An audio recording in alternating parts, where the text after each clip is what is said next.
22h15, les municipales en Bourgogne, le premier tour sur France 3, des résultats, des invités également. Nous ont rejoint pour cette troisième partie d'émission en Bourgogne. Michel Roger, bonsoir. Bonsoir. Maire de Chevigny-Saint-Sauveur, nous évoquerons la situation de votre commune et votre situation puisque vous avez été sous les feux de l'actualité bien malgré vous ces derniers jours.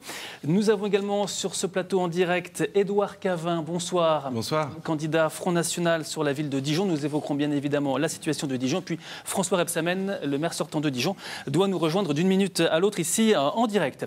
Des résultats, je vous le disais, ça c'est avec Elsa Bezin. Quelles sont les communes dont nous avons les résultats définitifs désormais ? Alors, on va commencer par la Côte d'Or. Arnaud Lonvy, le socialiste José Almeida, a été élu dès le premier tour.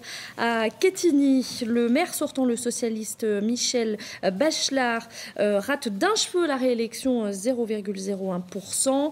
À Chenauve, en Côte d'Or, le maire sortant, le socialiste Jean Emonin, est en tête, mais de peu, seulement 400 voix devant le dissident Roland Ponsat. À Châtillon-sur-Seine, en Côte d'Or, le maire sortant d'hiver droite, Hubert Brigand, est réélu et très largement avec quasiment 80% des suffrages. Idem à Selonget, mais cette fois c'est le divers gauche Gérard Leguet qui est réélu. À Montbard, grosse surprise, on en a parlé tout à l'heure, Laurence Porte est élue pour l'UMP et l'UDI. Et je vais terminer avec Plombières-les-Dijon. C'est encore une surprise puisque le maire sortant, le PS Jean Paulès, arrive seulement en troisième position avec 25% des suffrages. Il est devancé par le divers droite Jean-Frédéric Cour et le dissident, le divers gauche Murat Bayam. Avant de partir à Auxerre pour d'autres résultats, Lilian Mollet. Rapidement, pour signaler que Lonvy, c'est une succession réussie puisque Claude Darciot, qui était député, ne se représentait pas. Signaler qu'à Chenauve, on a parlé de cette dissidence entre Jean Emonin, qui a dit qu'en cours de mandat, il passerait le relais, et que son ancien adjoint, Roland Ponsat, qui manifestement ne s'est pas entendu avec lui, ça fait de 60% si on cumule Jean Emonin et Roland Ponsat, mais ces deux-là ne vont pas s'entendre. Donc le deuxième tour va être compliqué, en signalant que le Front National fait presque 18,6%. C'est nettement moins que les scores réussis par le Front National sur cette commune de Chenauve lors d'autres élections municipales précédentes. On en parlait, je le dis parce qu'on en parlait avec Édouard Cavin avant que l'émission ne commence. Et sa réaction dans quelques instants. Voilà. Mais d'abord, priorité aux résultats. Vous le savez, ce soir, alors on prend la direction d'Auxerre. Nathalie Baffer est en direct de la préfecture d'Auxerre pour des résultats donc pour ce premier tour, Nathalie. Et oui, ce résultat très important. À Migène, dernier bastion communiste de Lyon, est tombé.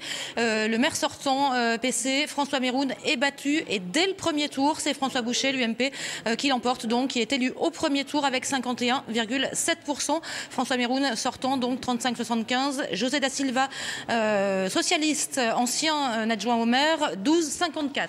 À Joigny, autre commune que nous avons scrutée, Bernard Moren, le maire sortant, arrive nettement en tête avec 45,77. Mais les trois autres listes sont également en capacité de se maintenir. L'UMP François Jacquet obtient 30,1%. Isabelle Bourassin, la dissidente de droite, 11,56. Et enfin le candidat d'extrême droite, 12,56. Donc il pourrait y avoir une quadrangulaire à Joigny. À Vallon, vous l'avez dit, Jean-Yves Collet, le maire sortant, est logiquement réélu avec 51,25% des suffrages. À Villeneuve-sur-Yonne, la même façon, Cyril Boulot, divers gauche, est réélu au premier tour, 52,62%. Et enfin, à Tonnerre, Pascal Lenoir, PS, le sortant ne se représentait pas dans cette commune. Pascal Lenoir, qui était l'adjoint aux finances de l'ancien maire, est en tête avec 30,91%. Et dans cette commune également, il pourrait y avoir une quadrangulaire. Voilà pour les résultats dans Lyon. Merci Nathalie. On va prendre la direction de la Nièvre à présent, avec des résultats également en compagnie de Régis Guillon. Quels sont les résultats que vous pouvez nous communiquer ce soir et à cette heure-ci, Régis? Eh bien, écoutez, commençons par Garchizy, l'un des deux bastions communistes de la Nièvre. Eh bien, le maire sortant PCF est en ballottage défavorable avec 37,49% des voix. Le candidat divers gauche lui arrive avec 42,75% des voix. Et à noter que dans cette commune, il y avait une liste Front National Bleu Marine, l'une des deux listes dans la Nièvre. Eh bien, celle-ci réalise un score de 19,76%. À Marzy, la commune qui tempête contre l'agglomération de Nevers, eh bien, Le maire sortant, Louis-François Martin, est réélu dès le premier tour avec 71,33% des voix. À Coulanges-les-Nevers, également, élection de la maire sortante au premier tour, donc avec 73,87% des voix. À Clamecy, ballottage défavorable de la maire sortante, la maire de gauche dissidente qui était opposée à un candidat PS lui officiel. Eh bien, Claudine Boisorieux, pour ne pas la nommer, arrive avec 36,96% des voix, 36,96% contre son candidat qui lui totalise 37,09% des voix. Donc à couteau tiré entre les candidats, ça rappelle un scénario, celui de 2008 au deuxième tour, où Boisorieux s'était imposé avec seulement 3 voix d'avance contre le candidat officiel du Parti socialiste. Et puis on termine par Nevers et on rappelle que le maire sortant PS arrive largement en tête, avec 35,30% des voix, suivi par la liste indépendante Nevers Avenir, 23,46% des voix. L'UMP et l'UDI font presque part égale, l'UMP avec 13,55% et l'UDI avec 11,82%. Et puis le FN qui ne pèse que 10,92%, parce que aux dernières présidentielles, Marine Le Pen à Nevers avait totalisé 16%. Voilà pour les résultats que je pouvais vous donner maintenant. Merci Régis. Et nous allons justement rester dans la Nièvre et à Nevers. Nous avons entendu tout à l'heure Florence Sainte-Fargarneau qui est donc en tête. On a entendu également Denis Thuriot et Philippe Cordier pour l'UMP, mais pas encore Guillaume Maillard, le candidat UDI. Nous évoquions la situation, fusion ou pas, rapprochement UDI-UMP. Écoutez Guillaume Maillard, le candidat à Nevers, réaction enregistrée tout à l'heure. C'est une très bonne nouvelle pour nous. On a fait un très beau combat politique et on voit qu'on finit au coude à coude avec l'UMP, avec un score tout à fait honorable, en nette progression pour l'UDI par rapport aux législatives il y a un certain temps. Donc c'est très favorable pour notre mouvement politique. On voit qu'il y a une vraie place, un vrai espace politique au centre droit à Nevers. On peut effectivement se poser la question du non-union au premier tour. Maintenant, la vie est faite de surprises ou de non-rassemblement, mais globalement, c'est très positif pour l'UDI. Oui, alors non-rassemblement, vous le rappeliez à l'occasion du premier tour. Alors, rassemblement au second tour, ça paraît presque logique, non ? Effectivement, rassemblement au second tour, par contre, rassemblement républicain. J'entends par là, le Front National, pour moi, n'est pas un mouvement républicain, mais un rassemblement de la famille UDI-UMP, avec pourquoi pas une liste plus au centre qui se revendique sans étiquette. On peut imaginer différents scénarios, mais déjà réglons nos problématiques UDI-UMP. Mais une liste de rassemblement citoyenne large pour changer Nevers, je pense que c'est tout à fait envisageable.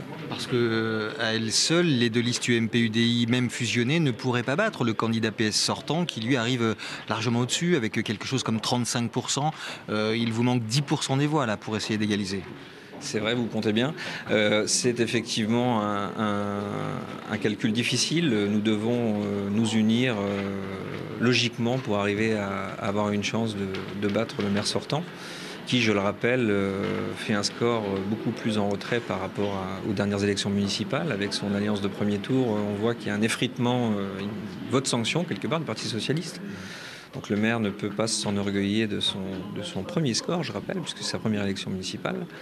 Et il est évident que l'UDI, l'UMP et d'autres mouvements républicains, s'ils arrivent à s'entendre dans les 24 heures qui arrivent, peuvent revendiquer un large rassemblement et une victoire.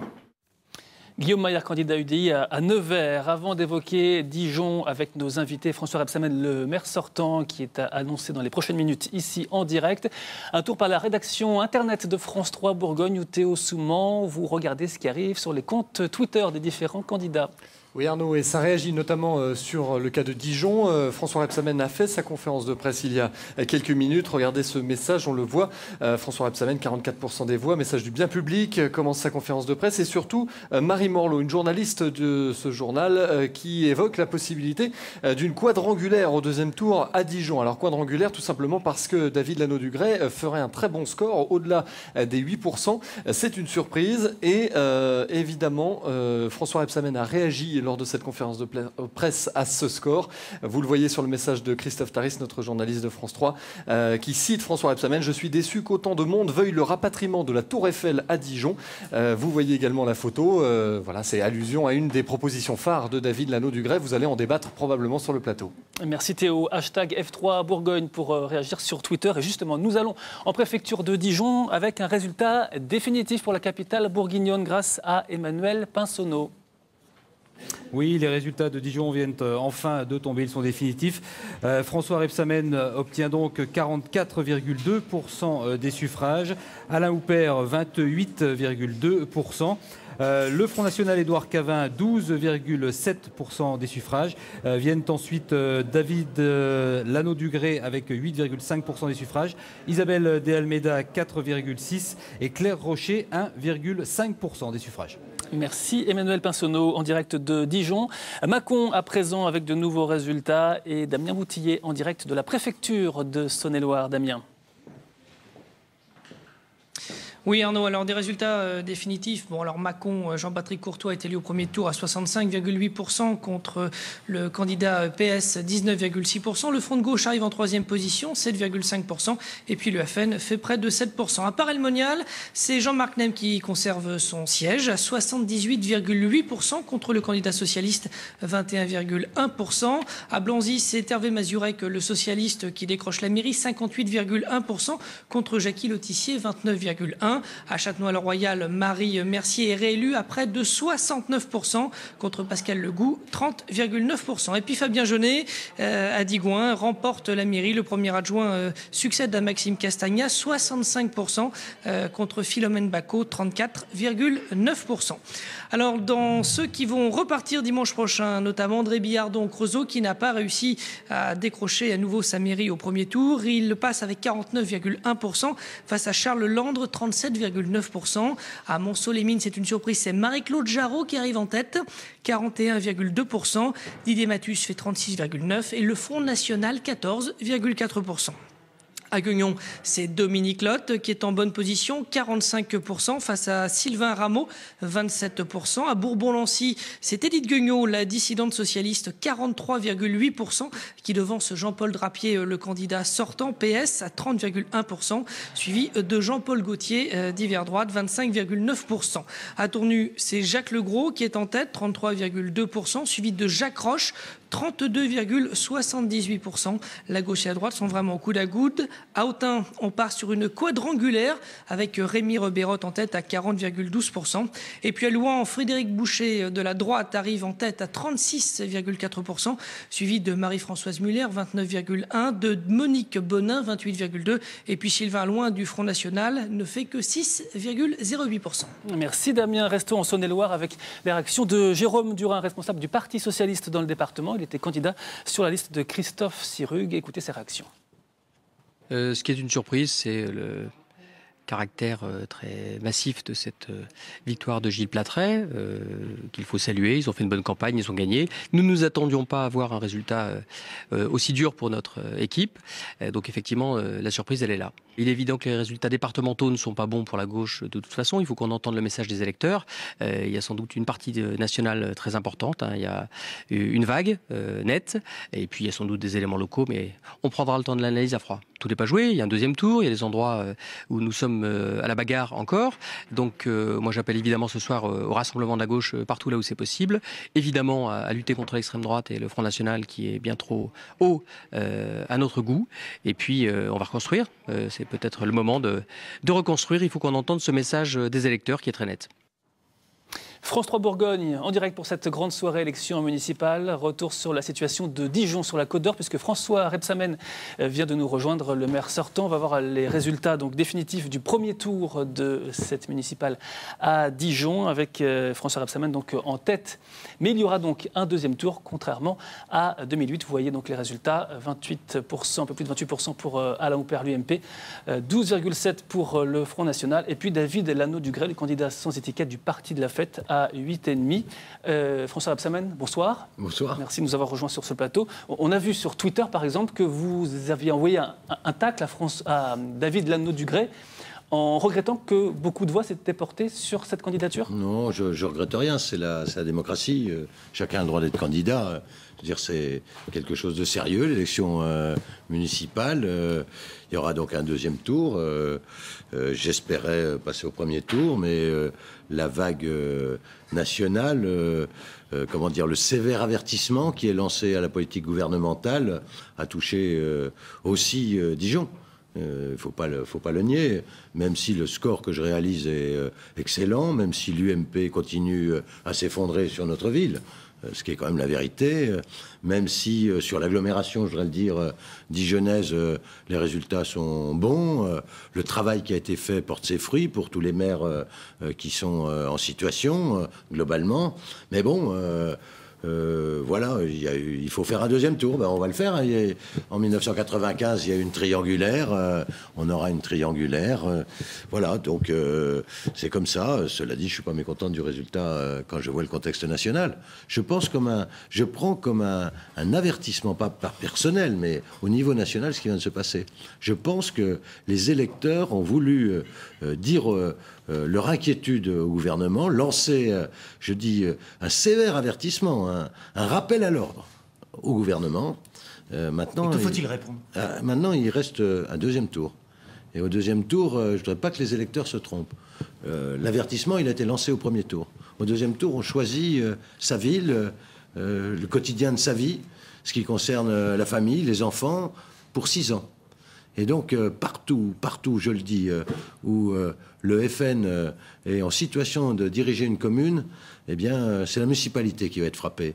C'est les services publics locaux qui vont diminuer.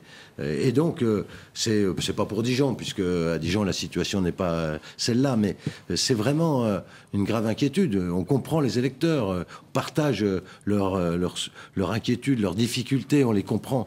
Mais la solution, elle ne peut pas être dans un parti d'exclusion. Je le dis comme je le ressens personnellement. Je ne parle pas de Dijon. Dijon où le FN s'implante tout de même. Oui, mais enfin, il avait déjà fait ce score en 89. Il y avait même eu une élue du Front National en 89. Bon, donc voilà, ça reste maîtrisé. C'est toujours trop, mais ça reste maîtrisé. L'UMP continue sa descente tranquille aux enfers. Et puis un candidat, je ne sais pas comment l'appeler, Trublion, étonnant, vient perturber l'élection. Bon, il faut prendre ça aussi avec un peu de sourire, mais il va falloir continuer à mobiliser, puis expliquer surtout pourquoi c'est très important une élection municipale et qu'on ne peut pas se tromper. Vous parlez du Front National, on va quand même lui demander une réaction sur son score.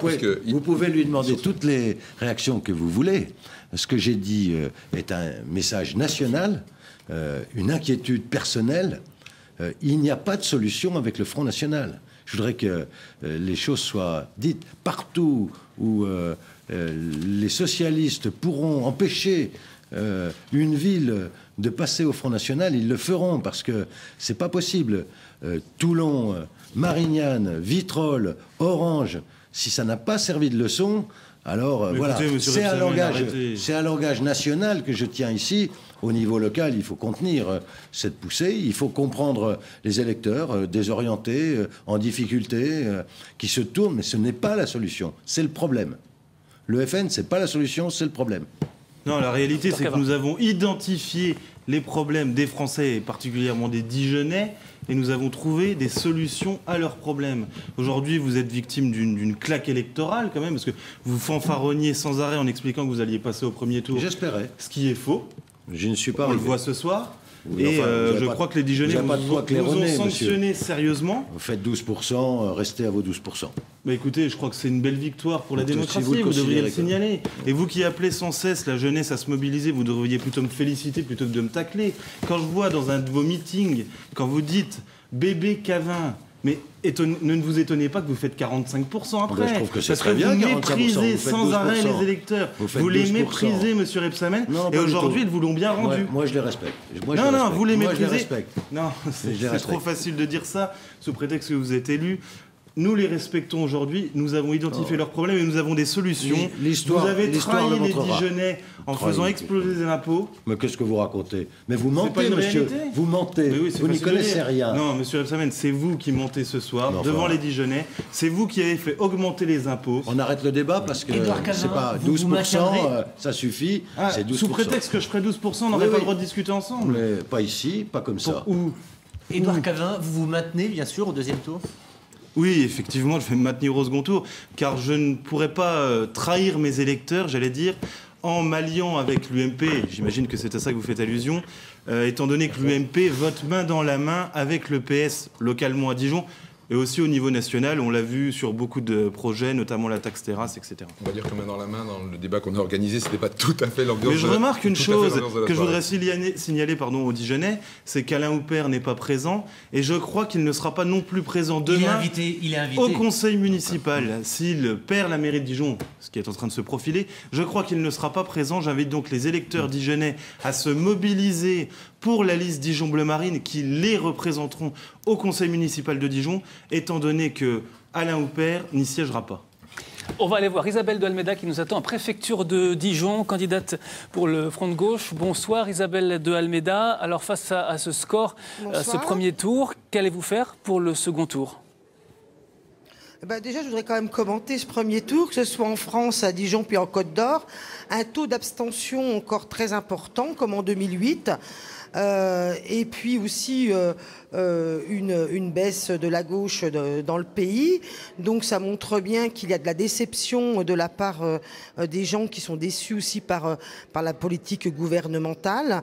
Ce que je vois aussi sur un climat politique et en même temps une volonté pour certains d'abaisser le débat et de rompre avec le clivage droite-gauche. On le sent aussi sur la ville de Dijon avec certaines candidatures. Donc évidemment que c'est un message en tout cas de la part du Front de Gauche et de moi-même pour dire qu'il faut, on va continuer ce combat contre l'austérité. Et d'ailleurs, c'est pour cela que nous appelons à participer à une grande marche le 12 avril à Paris contre l'austérité en France et en Europe. Voilà pour l'impression de soir de premier tour sur Dijon. Et pour revenir à Dijon, est-ce que vous appelez clairement à voter pour l'un ou l'autre des candidats ? Dans la situation de Dijon, nous ne voulons pas faire de place ni à la droite ni au Front National. Nous l'avions déjà exprimé. Donc nous ne voulons pas, dans cette situation-là, aggraver la situation. Et au contraire, on veut relever le défi à gauche, à Dijon. Et d'ailleurs, nous allons continuer à batailler, à combattre pour des projets qu'on a portés pendant la campagne, pendant ce premier tour, sur Dijon et dans le pays. Donc avec François Rebsamen. Notre message est clair, est de battre la droite et le Front National à Dijon comme partout en France. Je crois que de ce côté-là, on ne se trompe pas d'ennemis de la part du Front de Gauche et du Parti communiste. Merci Isabelle de Almeida en direct de la préfecture de Dijon pour cette situation donc sur la capitale bourguignonne, Guillaume Mellet. Oui, on a envie de vous relancer derrière Isabelle d'Almeida. Elle n'a pas dit les choses stricto sensu, mais vous attendez des électeurs qui ont voté Front de Gauche au premier tour qui vous rejoignent pour le deuxième tour ? J'appelle toujours toutes celles et tous ceux qui veulent le progrès social à nous rejoindre, bien évidemment, et à amplifier le résultat du premier tour. Et je vois que Isabelle de Almeida ne se trompe pas, et donc je la remercie de son expression. On va peut-être changer de ville. Oui. On va évoquer le cas de Chevigny-Saint-Sauveur, donc l'agglomération dijonnaise, avec le maire sortant présent avec nous, Éric Sicot. Et Michel Roger, vous êtes nettement en tête. On n'a pas encore les résultats définitifs, nous. C'est vous qui nous avez appris que vous étiez nettement en tête de ce scrutin ? Je suis à 49,15%. Il me manque à peu près 70 voix pour passer au premier tour. Donc on se retrouvera également au deuxième tour la semaine prochaine à Chevigny. Alors vous avez été mis en cause cette semaine dans une affaire de harcèlement sexuel au sein de la mairie. Finalement, les électeurs n'en ont pas tenu compte, d'après vous. Comment vous analysez ça ? Je ne sais pas s'ils ont tenu compte ou pas. Je pensais arriver au premier tour, donc je pense qu'ils ont tenu compte quand même. Pour l'instant, le dossier d'instruction est en cours. On ne peut pas en dire plus aujourd'hui. Par contre, c'est vrai que nous avons suivi une campagne propre. Nous n'avons pas eu de discrimination sur l'un ou l'autre des candidats, ce qui n'a pas été le cas d'un des autres mes candidats, d'ailleurs, de mes concurrents. Et je pense que en faisant une campagne comme nous l'avons fait, je pense que ça a porté ses fruits. Nous ferons pareil toute la semaine. Certains de vos colistiers ont clairement visé, on va dire, l'autre liste de droite de Chevigny-Saint-Sauveur dans ce qui s'est passé ces derniers jours sur la commune. Est-ce que vous le confirmez ici ? Certains colistiers Certains colistiers de votre propre liste, en gros, on dit que il y avait un certain nombre de rumeurs qui avaient été lancées par vos opposants oui, bien sûr, absolument. De droite, bien sûr. La deuxième liste de droite, on va expliquer qu'il y a deux listes de droite. Ça me regarde, il a raison. On va recontextualiser pour ceux qui nous regardent en Bourgogne, clairement. 3 listes, on va dire, à Chevigny, une liste du Parti Socialiste, une liste de la gauche, et puis 2 listes de droite, les deux se référant, on va dire, à l'ancien maire Lucien Brenaud, qui est décédé aujourd'hui. On va dire que chacun revendique l'héritage, et l'autre... Certains de vos colistiers ont visé l'autre liste de droite en disant qu'ils n'étaient pas pour rien dans ce qui vous arrivait. Donc voilà, on redit ça clairement. Est-ce que vous confirmez ? C'est exact. Je confirme bien qu'il y a quelques semaines, des rumeurs ont suivi dans toute la ville, effectivement, sur cette affaire. Vous avez été mis en examen. Qu'est-ce qui va se passer par la suite si vous gagnez l'élection ? Si on gagne l'élection, je suis élu comme pour l'instant, je suis innocent pour l'instant. Voilà. Est-ce que vous avez quelque chose à dire, vous, sur les faits qui vous sont reprochés ? Pas du tout, j'ai rien à dire aujourd'hui. Il y a un dossier d'instruction qui suit son cours, et c'est tout. Donc il y aura une triangulaire au deuxième tour. Il y aura une triangulaire au deuxième tour. Pas d'entente possible avec l'autre liste. Peut-être une triangulaire ou pas, on verra. Ou pas. Pour l'instant, c'est une triangulaire. Merci Michel Roger d'être venu nous voir ce soir. On a envie de revenir à Dijon, François Rebsamen, tout de même. Vous avez parlé du message au départ, du message qui était adressé. Vous faites partie de ceux qui n'ont pas hésité à critiquer le gouvernement, certains ministres, depuis le début du mandat de François Hollande. Est-ce à dire que finalement vous n'avez pas été entendu, qu'il y a eu trop d'erreurs de fait, ou on est dans le vote sanction classique au bout de 2 ans dans la Ve République ? Un peu les deux. Il y a une élection de mi-terme presque, c'est-à-dire on est au bout de 2 ans, la conjoncture n'est pas bonne, je ne veux pas polémiquer, mais la situation qu'on a trouvée est extrêmement difficile. La pression européenne pour des politiques d'austérité ou de rigueur accentuée se fait forte. Elle menace tous les pays européens hors l'Allemagne. Donc il faut faire face. Et le président de la République l'a fait avec courage. Le gouvernement a fait souvent preuve d'amateurisme. Je ne me suis pas privé de le dire. Dans un certain nombre de décisions. Il y a eu quelques comportements qui ont nui, je crois, à l'efficacité de la politique. Donc voilà, il y a aujourd'hui les deux phénomènes qui se conjuguent. Une élection de moyen terme, une sanction du pouvoir comme Nicolas Sarkozy l'avait vécu en 2008. Je pensais qu'elle serait moins forte, parce que je pensais que les Français avaient acquis une certaine maturité dans la distinction entre les élections municipales et les élections nationales. J'espère que le deuxième tour va permettre de se ressaisir. En tous les cas, j'appelle à se ressaisir pour des élections locales au deuxième tour. Mais la sanction nationale, le message national, il est venu très fort au premier tour, hein. Il est venu très fort au premier tour. Et tous ceux qui avaient oublié cela, ils sont frappés de plein fouet. Quand il y a une vague, ça arrive comme ça. Et donc, on en avait connu une en 83, on en a connu une en 2008, on en connaît une aujourd'hui, il ne faut pas la nier. Et moi, je ne la nie pas. Je ne parle pas de Dijon. Hein. Dijon, c'est quand même... je veux dire, vu l'histoire de Dijon, je suis plutôt satisfait. Vu l'histoire de l'agglomération, je suis plutôt content même. Et donc, mais je ne parle pas que de la situation locale. J'essaie d'avoir une expression qui sera reprise au niveau national. Il y a une interrogation sur la politique qui est menée. Il y a une interrogation sur la politique qui est menée. Elle est mal expliquée. Elle n'est pas bien comprise. Est-ce que c'est la bonne politique ? Ça, c'est un autre débat. Mais en tous les cas, il y a un phénomène de communication qui n'est pas maîtrisé au niveau national. Et c'est à accentuer le fait du rejet assez classique entre politique nationale et la politique locale. Mais chacun connaît votre proximité avec François Hollande. Votre opposant UMP l'a d'ailleurs bien rappelé pendant toute la campagne. Ça ne lui a pas servi beaucoup. C'est vrai qu'il perd des voix comme vous aussi. Oui, non mais, excusez-moi, je voudrais faire le chemin de l'UMP. Quand même, si vous regardez bien, Robert Poujade n'avait fait que 45% dans une triangulaire en 1995. Il faut faire l'histoire des villes. Monsieur Bazin, il avait fait 41 ou 40 au premier tour. Monsieur Dugour, il avait fait 36% au premier tour. Monsieur Houpert, il est sanctionné pour son inconséquence et il fait 27 ou 28%, 27% des voix au premier tour. Justement, François Rebsamen, on va écouter la réaction d'Alain Houpert, le candidat de l'UMP, enregistré il y a quelques minutes. Écoutez Alain Houpert. C'est une victoire. C'est une étape qui est franchie. Celle que refusait M. Rebsamen.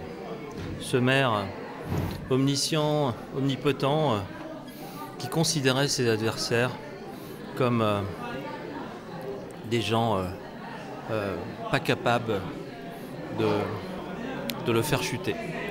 Nous, aujourd'hui, c'est le camp du changement qui a gagné. Ceux qui veulent le changement ont dit à M. Rebsamen, nous voulons le changement. Ma liste porte le nom Changer d'air. Moi, j'appelle tous les Dijonnais qui veulent le changement à se retrouver derrière ma candidature.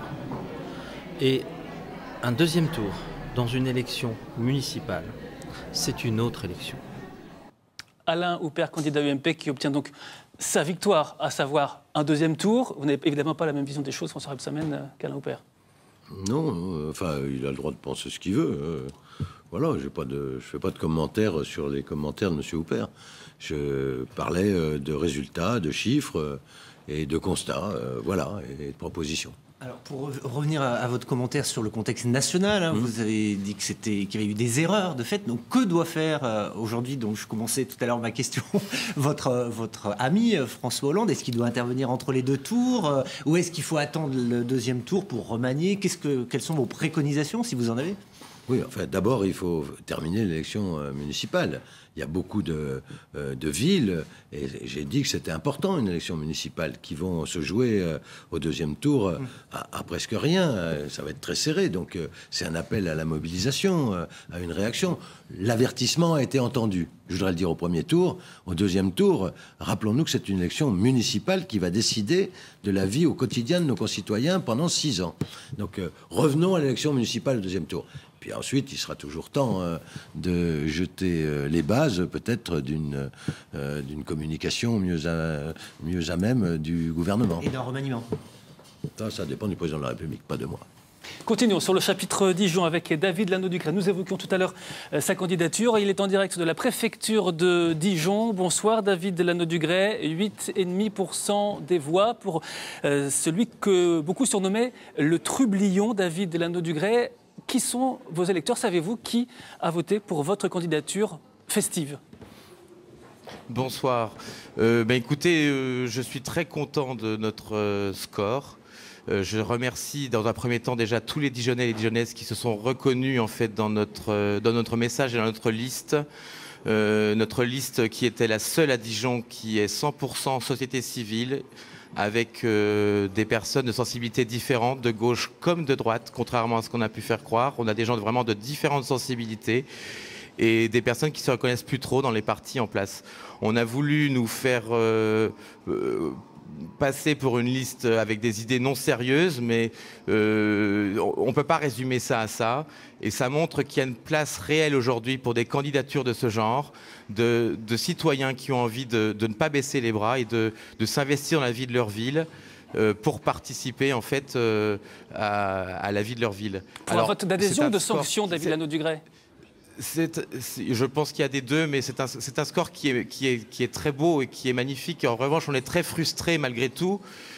Très frustrés parce que nous sommes à 1,5%, je crois, suivant les derniers résultats qu'on m'a transmis, des 10% qui nous permettraient de pouvoir rester au second tour et figurer à siéger au conseil municipal avec quelques élus.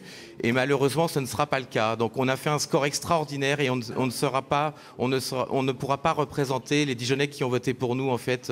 Et peut-être que ce 1,5 point qu'il nous manque est peut-être dû aussi à vous, France 3 Bourgogne, vous qui avez organisé un débat il y a 2-3 jours et qui ne nous avez pas invités, qui nous avez toujours traités un peu à part des autres médias. Vous avez invité une candidate notamment qui a fait 4,5%. Donc peut-être que c'est 1,5% que nous n'avons pas ce soir. C'est peut-être vous qui nous le... Oui, il y a eu un traitement équitable tout de même, puisque vous êtes passé sur les antennes de France 3 à plusieurs reprises. Mais vous avez effectivement recueilli les voix de 4000 personnes. Vous leur dites quoi ce soir à ces 4000 personnes pour le second tour? Je les remercie beaucoup.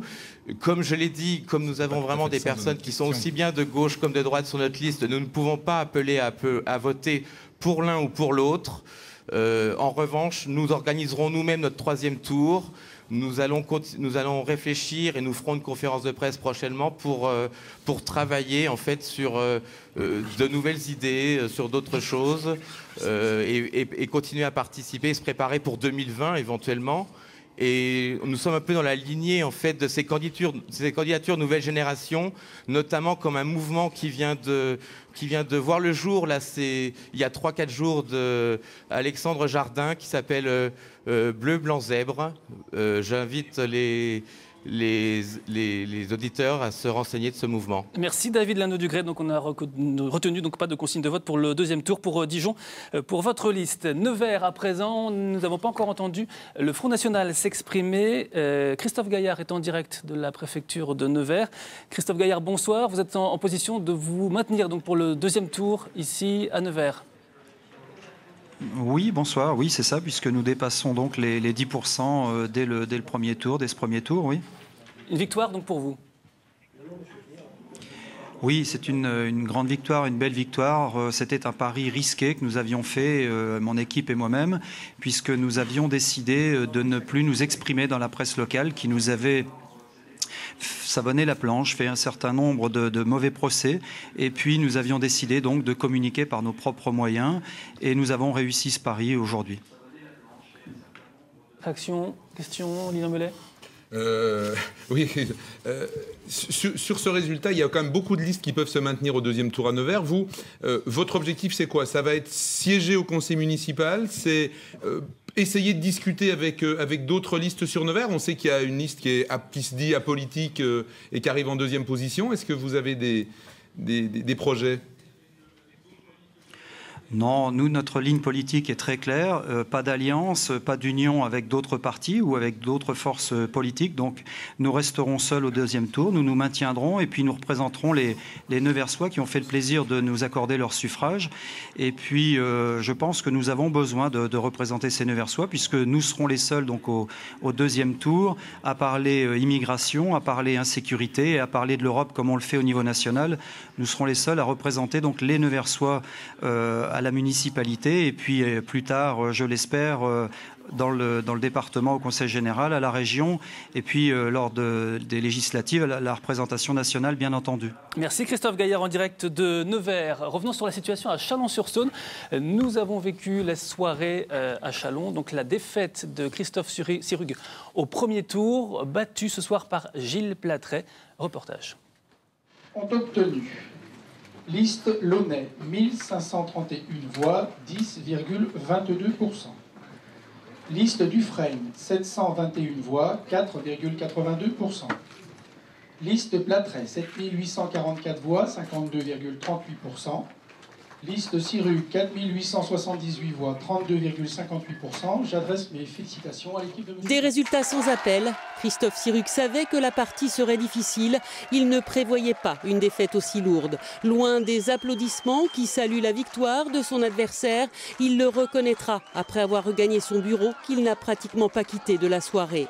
Ce qui est très surprenant, c'est qu'à aucun moment dans la campagne, on ne nous a interpellés sur la politique nationale. À aucun moment, sur les marchés ou sur les porte-à-porte, nous n'avons été interpellés. C'est un peu une contestation silencieuse qui s'est exprimée ce soir. Et donc, forcément, c'est un peu compliqué à analyser, alors même que nous n'avions pas d'éléments qui nous permettaient d'imaginer une telle réaction de l'électorat. Juste en face de l'hôtel de ville, dans sa permanence de campagne, Gilles Platret, au même moment, savoure son succès et s'étonne même d'un score qu'il n'espérait pas vraiment aussi élevé. C'était une hypothèse de travail, mais je dois dire que c'est vrai qu'on est nécessairement surpris par l'ampleur de la mobilisation. Des gens qui ont beaucoup voté, les Chalonnais qui sont déplacés aux urnes massivement et qui ont exprimé un choix qui est très très clair dès le premier tour de scrutin. Donc c'est vrai que pour nous, ça nous donne un sentiment de responsabilité énorme pour la suite des opérations et surtout de l'action qu'on va pouvoir mener. Une élection au premier tour qui se profilait déjà dès les premiers résultats. Bureau après bureau, la tendance se dessine sous les yeux de Chalonnais de plus en plus nombreux et d'une candidate du Front National qui ne s'attendait pas, elle non plus, à son score. Pas du tout, mais je pense que les bureaux de centre-ville n'ont pas encore été dépouillés et que les pourcentages, rassurez-vous, vont baisser. Le score ne baissera pas et il en dit long lui aussi sur le malaise qui vaut à la première ville de Saône-et-Loire de rebasculer comme il y a 6 ans. Reportage à Chalon-sur-Saône, Anne Berger et Damien Rabézen. On voit donc les résultats à Chalon-sur-Saône, Eric Sicot. Oui, François Rebsamen, Christophe Sirugue, je vois faire la tête dessus. Vous avez été surpris par cette défaite, oui. Christophe Sirugue? Oui. Oui. Il parlait surtout par l'ampleur. 52-32, c'est sans appel. Sûrement une raison locale, en plus du phénomène national, hein, bien sûr, hein, je ne conteste pas. Mais bon, voilà, oui, un peu même abasourdi par l'ampleur de cette défaite. Je ne connais pas tous les éléments. Christophe Sirugue parlait de contestation silencieuse, on ne lui parlait pas du contexte national. Est-ce que vous aussi, vous ressentez ça, le fait de ne pas avoir été élu au premier tour? Est-ce que vous avez entendu, vous, pendant votre campagne, des personnes critiquer le gouvernement et dire qu'ils allaient sanctionner l'exécutif? Non, pas vraiment, mais enfin, moi, j'ai quand même pas le même résultat que Christophe Sirugue. Hein, je veux dire, non, mais est-ce que vous avez... oui, je sais qu'il y a des personnes qui, aujourd'hui, sont en difficulté, qui considèrent que la politique du gouvernement leur porte préjudice, parce qu'elle ne sort pas du chômage, parce que ils ont été, ils le considèrent, frappés injustement par la crise au niveau européen, parce que le gouvernement répond pas immédiatement, les citoyens sont de plus en plus exigeants, mais je ne l'ai pas directement entendu. Une sorte de contestation silencieuse, comme le disait Christophe Sirugue. Oui, je pense, je connais Christophe, je pense qu'il y a un problème local en plus, hein, parce que sinon ça serait partout pareil en France. Il n'y aurait pas d'exception. Il y avait d'évidence un fort mécontentement à l'évidence. et là, j'avoue, je savais que ça serait difficile pour Christophe. La réélection est toujours un moment difficile quand on n'arrive pas à enclencher des réalisations qui sont immédiatement visibles dans un contexte difficile, ça c'est clair. Donc je suis un peu surpris par l'ampleur du résultat quand même, je ne le cache pas. 32 pour une liste sortante, c'est, excusez-moi l'expression, mais c'est une claque, quoi. Hein. Voilà, faut pas dire le contraire. On vient de parler, Guylaine Launay disait qu'elle était elle-même surprise de son résultat. On sait qu'à Chalon-sur-Saône, il n'y a quasiment pas eu de campagne pour le Front National, qui a eu d'énormes difficultés, qui a changé de tête de liste. Guylaine Launay elle-même, elle n'est pas chalonnaise, elle ne vit pas à Chalon.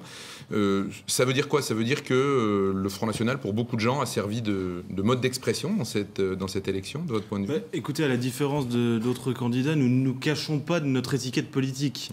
Nous sommes Front National Rassemblement Bleu Marine et nous le revendiquons, j'allais dire, à la différence d'autres candidats qui cachent leur étiquette sur leurs affiches ou autres, avec mon camarade, qui cache son étiquette politique sur ses affiches, par exemple.